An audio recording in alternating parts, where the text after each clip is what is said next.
Hey everyone, Brendan Snyder here. How are you? Thanks so much for joining me and welcome to an album ranking for the band UFO. What a killer band. They formed back in 68, ran all the way until 2017, 49 long years, released 22 studio albums and one studio EP. I'm going to count down all 23 of those. We'll do that here in just a bit. But before we start, if you're new to my channel and you haven't already hit the subscribe button, please do. Also leave a comment, hit like, all those things do help support my channel. I'd greatly appreciate it. And if you turn on notifications, you will never miss an episode just like this, doing an album ranking for UFO. Who'd want to miss that, right? All right, so let's dive into this. We've got 23 albums here to count down on this. I'm going to start in with UFO number one, 1970 release of this album here. It was their debut studio album. And the band has always done so many lineup changes and things that I want to hit on that for each of these albums. But we're kicking off here with Phil Mogg on vocals. He's the only constant that will run all the way through this. Pete Way on bass, Andy Parker on drums, and Mick Bolton on guitar.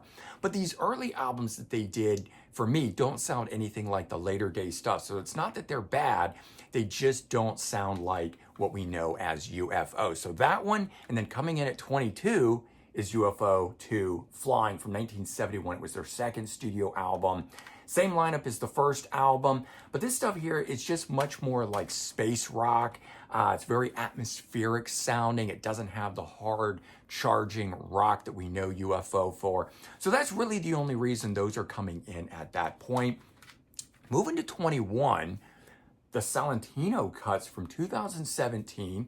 This is the 22nd studio album, and unfortunately, final album, and the final album is a covers album. I'm really bummed out by that because I would have liked for them to have done one last studio album of original material, go out on a high note, do a farewell tour, that sort of thing, but unfortunately that did not come to pass. Phil Mogg has now said that the band is officially over. And so lineup for this album was where we ended with it. Phil Mogg on vocals, Andy Parker, an original member there on drums, Paul Raymond on keyboards and guitar, who was part of the classic era lineup. Vinnie Moore, the last sort of surviving guitar player that they had out of all the guys they ever went through. And Rob DeLuca on bass, the last or the latest, newest member that they had, coming from the band Spread Eagle, a glam metal band from the late 80s, early 90s. But he popped up and did a wonderful job here. And so this album here, it's got a really interesting selection of covers on it. For me, they don't really all gel that well together. This might have come in a little higher if they had. You know, they got some classic songs next to modern songs, like they do River of Deceit on here, which is totally spacing on the project, but we had Lane Staley singing for this band, and it just really resonates in my head as that. So trying to hear UFO do that next to other classic songs like Neil Young songs on here, Heart Full of Soul or The Doors' Break On Through, and then that song River of Deceit, Mad Season was the name of that band, The Pusher. So good songs on here, but for me, I would have liked it to have a more consistent feel. So it's coming in there. Moving on to number 20. We got to pick this up. There's so many to go through on this. High Stakes and Dangerous Men from 1992. It's their 13th studio album.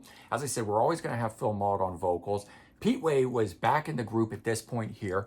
Lawrence Archer in here from Stampede and Grand Slam, among many other things that he did. And Clive Edwards on drums, Wild Horses and Lionheart, among, again, many other things that he did.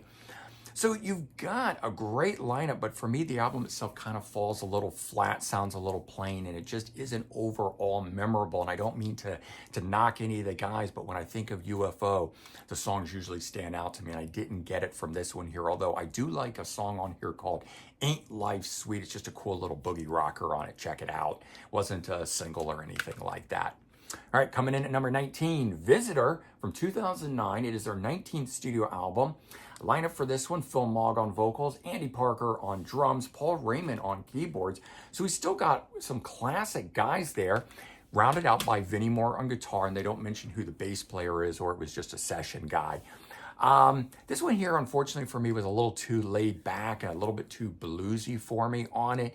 Again, why this one would come in lower than some of the other stuff in here. But The song that I like off this, Hell Driver, was the third track on the album. It's the first one that really rocks out like traditional UFO and what they're known for. So that was maybe kind of the thing. Maybe if they'd sequenced the album a little differently, I would have come to it differently.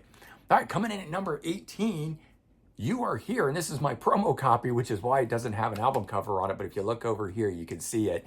Lineup for this one. Phil Mogg on vocals, Pete Way on bass, Paul Raymond on keyboards and guitar, Vinnie Moore on guitar, lead guitar really, and Jason Bonham on drums. So that, one of the cool things about UFO has always been the various members and who they've had and where they've come from, which is again why I'm pointing that out on each release, because the lineups are constantly changing, but I also think it really gives a lot of flair and flavor to each release, having those different members. So Jason Bonham brought in a rock hard sound with his drumming style on this thing. And so this album, very strong, reestablished the band after a very tumultuous period with Michael Schenker being in and out, doing reunion, leaving, infighting, suing, coming back, making a couple more albums. So I was glad that they sort of settled down with Vinnie Moore in the lineup here. My favorite song, The Wild One. This one has a really cool groove to it, and the lead guitar on it's amazing. It's where Vinnie Moore is really shining on this one.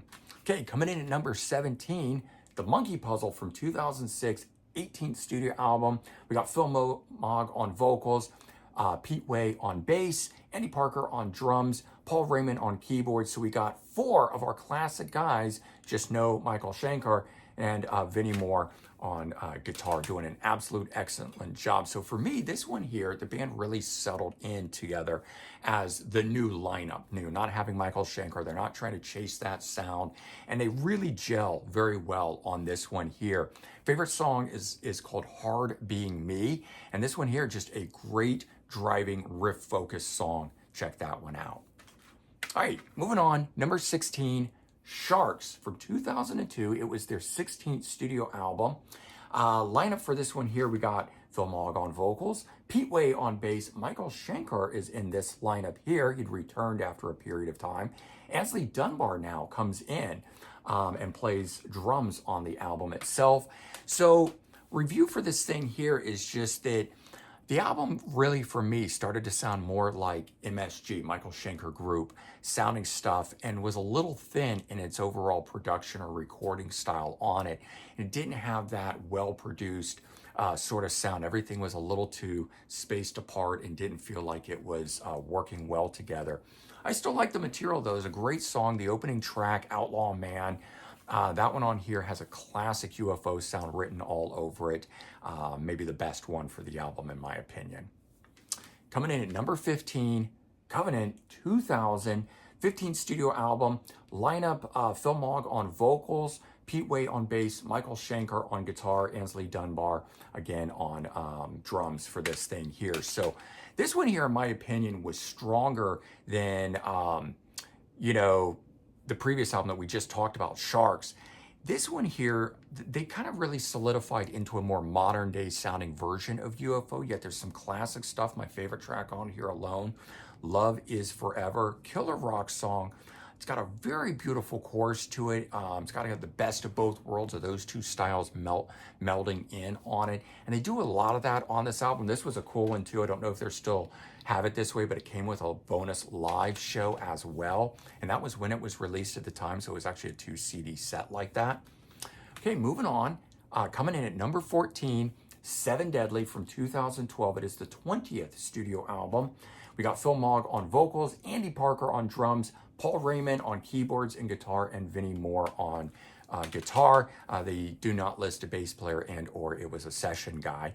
So this one here, still carrying on a little bit of that blues flavor from Visitor, which was the album right before this. But this one here really does rock a lot more. My favorite song, Fight Night, is a full-on in-your-face rocker. Phil he's such great at telling classic stories, and this is one of those types of songs where he does that. Another song on here that's really great is Burn Your House Down. It's a beautiful song. Burn Your House Down. Check that song out. That was one of the ones that grabbed me a little bit later after the release had been out. Years later, in fact, but listening to the album and going, wow, there's some really great songs towards the end of it as well. All right, coming in at number 13, Misdemeanor from 1985. It was their 12th studio album. We got Phil Mogg on vocals, Paul Raymond on keyboards and guitar, Paul Gray on bass now, Atomic Tommy M on guitar, whose real name is Tommy McClendon, and Jim Simpson on drums. And so you'll find Tommy McClendon on some other things out there, not using the name Atomic Tommy M. But great guitar player who came in and really brought the shred effect of the 80s to the forefront for UFO. Maybe not quite the style that they used to be, but I really appreciated all the guitar playing and stuff. So my only complaint on this album is there may be a little bit too much keyboards on this one, but I love the shredding that Atomic Tommy does on it. Favorite song is actually the song called One Heart, which I think should have been huge for them. This one here is a good driving rock style song, but it's got the right amount of keyboards, a big over the top chorus on it. That's just one that stands out to me, but there's lots of good ones. I personally think every UFO album is great. So it actually was really hard for me to categorize a lot of this.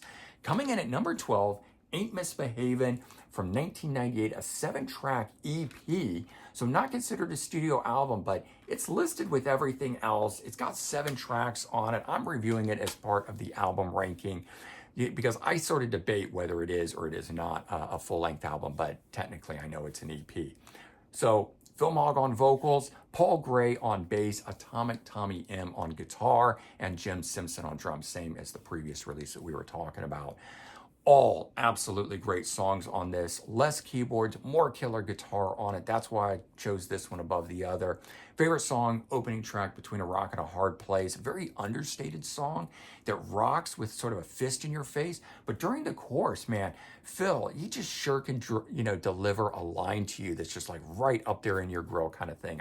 I dig it. I love that song. I listen to it anytime.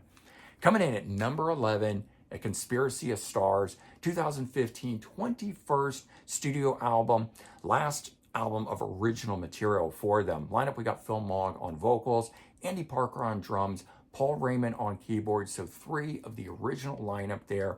Vinnie Moore on guitar, and newest member Rob DeLuca on bass, who had played with Spread Eagle that I mentioned earlier. So this one here, I think, is the strongest release of the Vinnie Moore years. Just an absolute solid rock album all the way through. Very reminiscent for me of the early days of just how great those albums were and the consistency of it. My favorite song on here is Devil in the Details. This one here's got a really cool sort of guitar-oriented feel to it. It's got some cool shredding by Vinnie. He doesn't do a lot of it during the time that he's been playing with UFO. And I kind of wish he did more of that. This is sort of the style of song that I would have loved to have heard Vinnie Moore do, being that he was originally a shred guitar player who then came into this playing much more of a straight-ahead rock style, which fits the band. But I thought, man, when they got him in there, I thought we would hear a lot more of that, and we did not. It only kind of popped up in little bits. All right, coming in at number 10, No Place to Run from 1980, their 8th studio album, produced by George Martin of the Beatles fame. That was kind of cool. Definitely gives it a great sound. We got Phil Mogg on vocals, Pete Way on bass, Andy Parker on drums, and Paul Raymond on keyboards and guitars. So you get that classic era lineup, but we get no Michael Schenker. Coming in new is Paul Chapman on guitar from his previous band, Lone Star. But I think he does a fantastic job on this here. It's a really strong comeback album after the departure of Michael Schenker.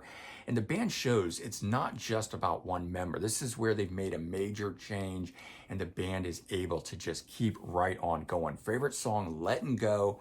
This one here just comes out like a barn burner and rips your face off. I love it.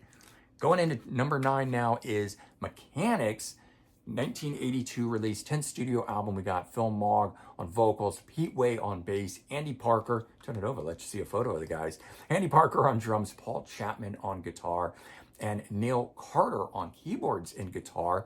He's listed, but he doesn't play. But I wanted to point it out that he's shown there and he's listed in the album. Must have come in after the recording sessions. So this one here features kind of a really clean sound on it and centers more on straight ahead rock than previous albums. All very powerful songs on here, but it just also shows that the band is no sort of one-trick pony. They are going to be able to be a band, headline arenas and just continue to rock despite having lost Michael Schenker. And I love that about this album. Favorite track is the opener on here, The Rider. Man, this one here may well be my absolute favorite song by UFO, but it again is just a burner and it rocks from start to finish. And it's one of those tracks that when people say, yo, I know the hits, but, and I'm like, well, go check that song out. All right, coming in at number 8, The Wild, the Willing, and the Innocent, 1981, ninth studio album produced by the band, and I like it when bands do that. They know their sound best, and this is a great album. So to find out that they didn't have anyone pointing and telling them what to do now makes a lot of sense to me. Phil Mogg on vocals, Pete Way on bass, Andy Parker on drums, Paul Chapman on guitar, and now we get Neil Carter on keyboards and guitars. So he's in there. And this one here, the album itself, the band really stopped trying to chase the Schenker sound, if you will, on this. I think they kind of really became who they are, moved into doing their own thing. The album itself has a great groove and feeling all the way throughout it. I love this album from start to finish. Some albums, there's always that standout track that maybe rubs you the wrong way. This is one of those ones that just every song on here is really good. Favorite song, in fact, Chains. I love how the song starts off. It's kind of very underwhelming. And then when Phil comes in on it, it's just, he pulls it right over the top. It's amazing what Phil can do with his vocals. And I'm not talking about anything kind of amazing singing wise. It's how he projects it and how the song changes when his vocals come in. But he does it on a lot of them. And this song here is one of those ones that just always wowed me. Number 7, Walk on Water, originally 1995 release, but in the US, we didn't get it till 1998, this being a US edition of it. So it's one of those ones that always has a weird date for me because I didn't experience it until much later than everyone else. 14th studio album, we have the classic lineup of the band coming back together here. Phil Mogg on vocals, Pete Way on bass, Andy Parker on drums, Michael Schenker on guitar, and Paul Raymond on keyboards and guitar. And this one here is a fantastic reunion album. It is strong all the way through. It doesn't quite wow me as much as that classic era material from back in the day, but it is all still really good and a strong standout album all the way through. Favorite track, Push to the Limit on here. Classic sounding UFO. It's a real rocker all the way through. It's one of those ones you just want to turn up and drive to. Coming in at number 6, Making Contact, 1983, the 11th studio album, featuring the lineup of Phil Mogg on vocals, Andy Parker on drums, Paul Chapman on guitar, Paul Gray on bass, and Neil Carter on keyboards and guitar on this one here.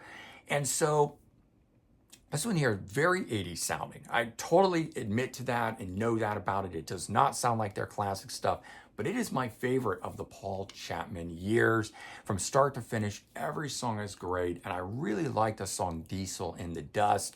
Again, it's a very understated song on here, but it's got all the right parts and all the right places, and when they come together, the song just sounds so much bigger than it is. And it's just one of those ones that every time I hear stands out for me, so I definitely recommend that one to you guys. Coming in at number 5, we got Phenomenon from 1974, third studio album featuring Phil Mogg on vocals, Pete Way on bass, Andy Parker on drums, and Michael Schenker on guitar. They do not list a keyboardist on this one here. The album is leaps and bounds above the first one, UFO 1 and UFO 2 Flying. This here, the production on it is my only thing that I feel is the downfall to it. They didn't quite catch what is the future, the UFO sounding that they have, that definitely have the tracks. They've got the material. The songs are so stand out, but it doesn't quite hit you the way that the albums that are coming out after this do. Love the album, but it's just, I've always noticed that there was a big shift in production between this one, their third album, and their fourth album, which we're going to get to in a minute. But I got to go with my favorite song on here being Rock Bottom. It's a classic. I can't deny that at all. The riff on it is killer, and it just is driving hard rock all the way through. All right, so now we're going to move on to that fourth studio album that I was talking about, which happens to come in at number 4, Fawcett, or Fawcett, as all the faucets are in here doing. Phil Mogg on vocals, Pete Way on bass, Andy Parker on drums, Michael Schenker on guitar. This album here is where I think the band really came together. That first album, Phenomenon, they were working things out. Sounded great and stuff, but this is where the band gelled, in my opinion. And even if it doesn't have all the big hits that, say, Phenomenon did or the albums that come after it, I still think this is a fantastic album. Favorite song, Mother Mary. Starts off, I love the hard rock and riff that's on this thing. There's a lot of space and depth of breath within it. It's kind of got this start-stop sound to the way that the guitar is jamming and playing with the drums in it. And then there's melodic moments that are in this thing, but it just all comes together to elevate the track to something bigger than what you initially might think it is when the song first starts playing. All right, coming in at number 3, No Heavy Pettin', 1976 fifth studio album. The lineup for this one here, we got Phil Mogg on vocals, Pete Way on bass, Andy Barker on drums, Michael Schenker on guitar, and Danny Peyronel on keyboards and guitar. He goes on to play with Heavy Metal Kids, which is another killer band. This one here, another album that's killer, start to finish. That it just has a lot of variety of material on it. And I think the band is really kind of starting to spread out and experiment with what the UFO sound can be. And I like that. My favorite song is I'm a Loser that's on here. It's a beautiful sounding start to it. It really kicks in and rocks, but I like the overlaying of the piano on it. The production on this particular song, very, very cool in my opinion. All right, we're down to the last 2. Coming in at number 2, Obsession from 1978. 7th studio album produced by Ron Nevison, who I think is an amazing producer. Always getting a great melodic sound for bands in there. He's worked with MSG, Thin Lizzy, Kiss, and so many others. The band was touring this album when they went out and recorded the classic Strangers in the Night 1979, which is not part of this countdown because we're talking about studio albums only, not live albums. But I know that album is the big one, and most people would just put that one at number 1, but I don't think you can because that's just an album of greatest hits done live. So I like to rank studio albums. Lineup for this, classic lineup, of course. Phil Mogg on vocals, Pete Way on bass, Andy Parker on drums, Michael Schenker on guitar, and Paul Raymond on keyboards and guitar. And it's just a killer album. There's not much else to say about this thing. It's full of concert staples, crowd pleasers. The album works whether it's studio or live. If you put this thing on, you just listen to it, it feels like you're at a concert because of how great those songs are that are in it. And I think that's a testament to the strength of the songwriting and the album as a whole. Favorite song, Hot and Ready on here. Not one of the typical big hits, but I love this song here. I just dig the guitar sound on it and the riff playing during the chorus that they do. The little guitar fills that Michael Schenker does on this one too. It's just one of those ones that always gets me. All right, the number 1 album, Lights Out from 1977, 6th studio album, also produced by Ron Nevison. So no, surprise there that those 2 albums ended up in as my top 2. We got the classic lineup on this. Phil Mogg on vocals, Pete Way on bass, Andy Parker on drums, Michael Schenker on guitar, and Paul Raymond on keyboards and guitar. So this album has so many standout songs on it. The album itself plays like a greatest hits. That's why I ended up going with it here. It's got so much variety. It's got a nice flow to the album. There's peaks, there's valleys, and for me at least, it makes it very interesting. So when you've got hits and you've got other great songs, but it's not just an even homogenous thing across the board, that's when the albums really elevate beyond just a standard listening album. And that's why this one is coming in at number 1. And it's got what I think is the all-time classic, best UFO song on it, Lights Out. And again, I know that is a classic song. I got to go with it there.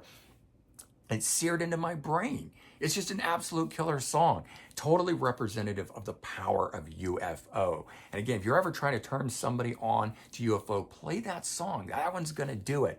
And so guys, there you go. That is all 23 studio releases by the band UFO ranked for you guys. So now, did you notice during this, there were several albums that the number in the countdown was the same as the number in the release cycle for it. So if it was number 18 in the countdown, it was also their 18th studio album.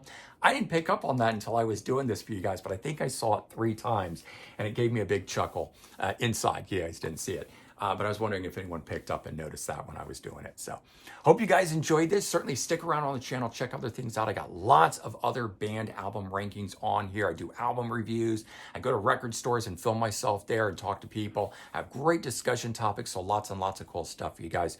Hopefully you'll enjoy all of that just as much as you enjoyed this.